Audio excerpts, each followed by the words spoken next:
శ్రీ శివమహాపురాణము రుద్ర సంహిత పార్వతీఖండ అధ షట్త్రింశోధ్యాయ సప్తర్షుల ఉపదేశము. బ్రహ్మోవాచ వశిష్ఠస్య వచశ్రుత్వా స గణోపి హిమాలయః విస్మితో భార్యయా శైలానువాచ స గిరీశ్వరః. బ్రహ్మ ఇట్లు పలికెను. వశిష్ఠుని మాటను విని బంధువులతో భార్యతో కూడి ఉన్న పర్వతరాజుగు ఆ హిమవంతుడు ఇతర పర్వతములతో నిట్లనెను. హిమాలయ వాచ హే మేరో గిరిరాట్ సహ్య గంధమాదన మందర మైనాక వింధ్య శైలేంద్రా సర్వే శృణుతమద్వచః. వశిష్ఠో హి వదత్యేవం కిం మే కార్యం విచార్యతే యథా తథా చ సంసధ్వం నిర్ణీయ మనసాఖిలం. హిమవంతుడు ఇట్లనెను. పర్వతరాజగు మేరు పర్వతమా, సహ్య గంధమాదన మందర మైనాక వింధ్య పర్వత శ్రేష్ఠులారా, నా మాటను మీరందరూ వినుడు. వశిష్ఠుడు ఇట్లు చెప్పుచున్నాడు. నా కర్తవ్యం ఏమిటి అను విషయమును మీరు విచారించి సర్వమును మనస్సులో నిర్ణయించి నాకు చెప్పుడు. శైలావూచు అధునా కిం విమర్శేన కృతం కార్యం తథైవహి ఉత్పన్నేయం మహాభాగ దేవ కార్యార్థమేవహి ప్రదాతవ్యా శివాయేతి శివస్యార్థే అవతారిణి అనయారాధితో రుద్రో రుద్రేణ యది భాషిత. పర్వతములు ఇట్లు పలికినవి. ఇప్పుడు విమర్శించి ప్రయోజనమేమి? కర్తవ్యమును అనుష్ఠించవలెను. మహాత్మా, ఈమె దేవకార్యము కొరకు మాత్రమే జన్మించినది. ఈమె రుద్రుని ఆరాధించినది. రుద్రుడు ఈమెతో సంభాషించినాడు. ఈమె శివుని కొరకై అవతరించినది కనుక శివునకు ఇచ్చి వివాహమును చేయవలెను.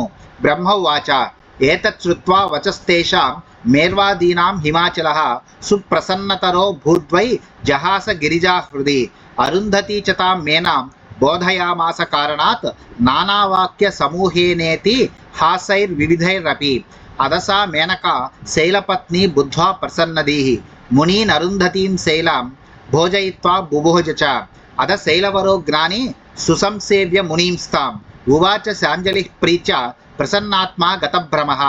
బ్రహ్మ ఇట్లు పలికెను. మేరువు ఇత్యాది పర్వతముల ఈ మాటను విని హిమవంతుడు మిక్కిలి ప్రసన్నుడాయను. పార్వతి తన మనస్సులో నవ్వుకొనెను. అరుంధతి మేనకకు అనేక యుక్తులను వివిధములకు ఇతిహాసములను చెప్పి ఆమెను ఒప్పించెను. అప్పుడు హిమవంతుని పత్నియగు మేనక తెలుసుకొని ప్రసన్నమగు మనస్సు గలదై మునులకు అరుంధతికి భోజనము పెట్టి తాను భుజించెను. అప్పుడు జ్ఞానియగు హిమవంతుడు ప్రసన్నమగు మనస్సు గలవాడై తొలగిన భ్రమలు గలవాడై మునులను అరుంధతిని చక్కగా సేవించి చేతులు జోడించి ప్రీతిపూర్వకముగా నిట్లనెను. హిమాలయ వాచ సప్తర్షయో మహాభాగ వచశృణుత మామకం విస్మయో మే గతసర్వః శివయోశ్చరితం శృతం మదీయం చ శరీరం వై పత్ని మేనా సుతాసుత బుద్ధి సిద్ధిశ్చ చాన్యద్వై శివశ్చైవ నచాన్యథ. హిమవంతుడు ఇట్లు పలికెను.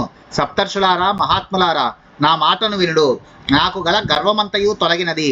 ఉమా పరమేశ్వరుల చరితమును వింటిని. నా శరీరము భార్యయగు మేన, కుమారులు, కుమార్తె, సాధన సంపత్తి, సిద్ధి మరియు ఇతరము శివునకు చెందినదే గాని మరి ఒకటి కాదు.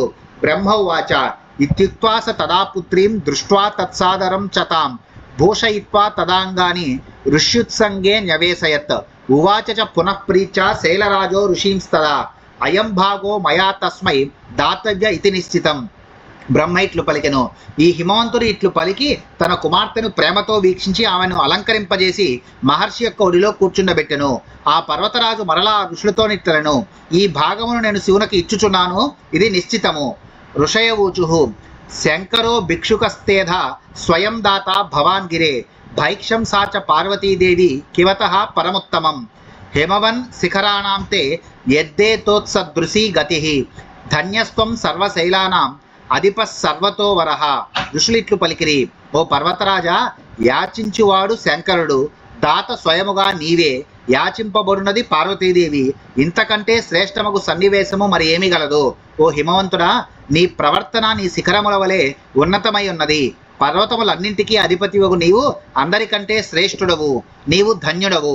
బ్రహ్మోవాచ ఏవముక్త్వా తు కన్యాయై మునయో విమలాశయాః ఆశిషం దదత్తస్తే శివాయ సుఖదా భవ సృష్ట్వా కరేణ తాం తత్ర కళ్యాణం తే భవిష్యతి శుక్లపక్షే యథా చంద్రో వర్ధంతాం త్వద్గుణాస్తదా ఇత్యుక్త్వా మునయః సర్వే దత్వా తే గిరయే ముదా పుష్పాని ఫలయుక్తాని ప్రచయం చక్రిరే తదా అరుంధతి తదా తత్ర మేనాం సా సుముఖీ ముదా గుణైశ్చ లోభయామాస శివస్య పరమాసతి బ్రహ్మ ఇట్లు పలికెను.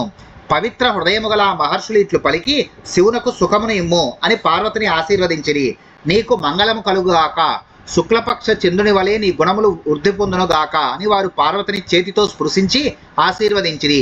ఆ మహర్షులందరూ ఇట్లు పలికి హిమవంతునకు పుష్పములను ఫలములను ఆనందముతో సమర్పించి విశ్వాసమును కలిగించిరి. గొప్ప శివభక్తురాలు సాత్వి సుందరి అగు అరుంధతి ఆ సమయంలో అచట మేనను తన గుణ సంపదచే తన వశము చేసుకొనెను. హరిద్రా కుంకుమై శైలశ్మశ్రుని ప్రత్యమార్జయత్ లౌకికాచార మాధాయ మంగళాయనముత్తమం తతశ్చతే చతుర్దేహ్ని సంధార్య లగ్నముత్తమం పరస్పరం చ సంతుష్య సంజగ్ముః శివసన్నిధిం తత్రాగత్వా శివం స్తుత్వా వివిధ సూక్తిభిః ఊచుః సర్వే వశిష్టాద్య మునయః పరమేశ్వరం.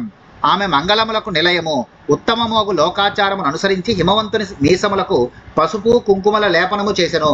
తరువాత వారు 4వ దినమున ఉత్తమ లగ్నమును నిర్ణయించి పరస్పరము సన్మానించుకుని శివుని సన్నిధికి వెళ్ళిరి. వశిష్ఠాది ఋషులందరూ కైలాసమునకు వెళ్ళి శివునకు నమస్కరించి అనేక సూక్తులతో స్తుతించి పరమేశ్వరునితో నిట్లనిది. ఋషయ ఊచుః దేవదేవ మహాదేవ పరమేశ మహాప్రభో శృణ్మస్వద్వచనం ప్రీత్యాయత్ కృతం సేవకైస్తవ బోధితో గిరిరాజశ్చ మేనా వివిధ సూక్తిభిః సేతిహాసం మహేశాన ప్రబుద్ధోసౌ న సంశయః వాక్యదత్త గిరీంద్రేణ పార్వతీతే హి నాణ్యథా ఉద్వాహాయ ప్రగచ్చత్వం గుణజ్జేవైశ్చ సంయుతః గచ్చ శీఘ్రం మహాదేవ హిమాచల గృహం ప్రభో వివాహాయ యథారీతి పార్వతీం ఆత్మజన్మనే. ఋషులిట్లన్రి దేవదేవ మహాదేవ పరమేశ్వర మహాప్రభు నీ సేవకులవగు మేము చేసిన కార్యమును గురించి చెప్పెదము, మా మాటలను ప్రీతితో వినము. ఓ మహేశ్వర, మేనా హిమవంతులకు అనేకములకు మంచి మాటలను ఇతిహాస దృష్టాంతములను బోధించి సత్యమును తెలుసుకున్నట్లు చేసితిమి, సందేహము లేదు. పర్వతరాజు పార్వతిని నీకు ఇచ్చినట్లు మాటను ఇచ్చినాడు, దీనికి విరోధము లేదు. నీవు దేవతలతో గణములతో కూడి వివాహము కొరకు తరలి వెళ్ళుము. ఓ మహాదేవ ప్రభో, నీవు పార్వతిని వివాహమాడి పుత్ర సంతానమును పొందవలసి ఉన్నది, కావున శీఘ్రముగా హిమవంతుని గృహమునకు బయలుదేరుము. బ్రహ్మోవాచ తచ్చుత్వా వచనం తేషాం లౌకికాచార తత్పరః ప్రహృష్టాత్మా మహేశానః ప్రహస్యేదమువాచ సహ. బ్రహ్మ ఇట్లు పలికెను. లోకాచారముల యందు శ్రద్ధగల మహేశ్వరుడు మిక్కిలి సంతసించిన మనస్సు గలవాడై వారి ఆ మాటలను విని నవ్వి ఇట్లు పలికెను.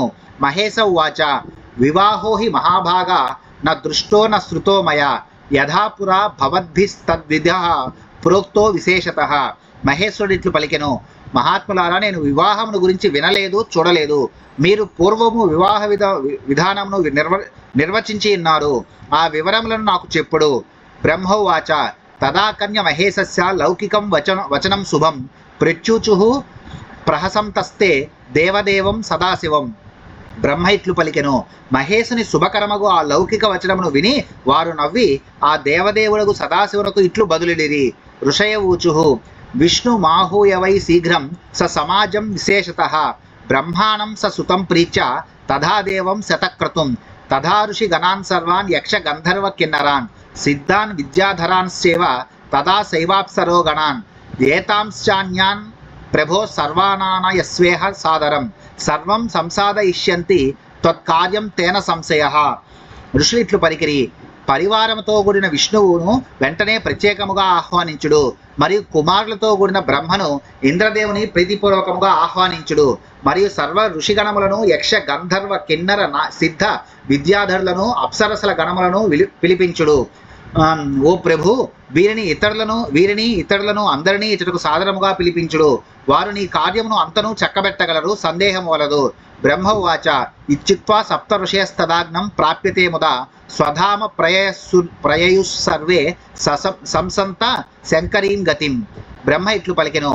ఆ సప్తర్షులు ఇట్లు పలికి శివుని ఆజ్ఞను బడసి వారందరూ శంకరుని మహిమను కొనియాడుతూ ఆనందముతో తమ ధామకు వెళ్ళిరి.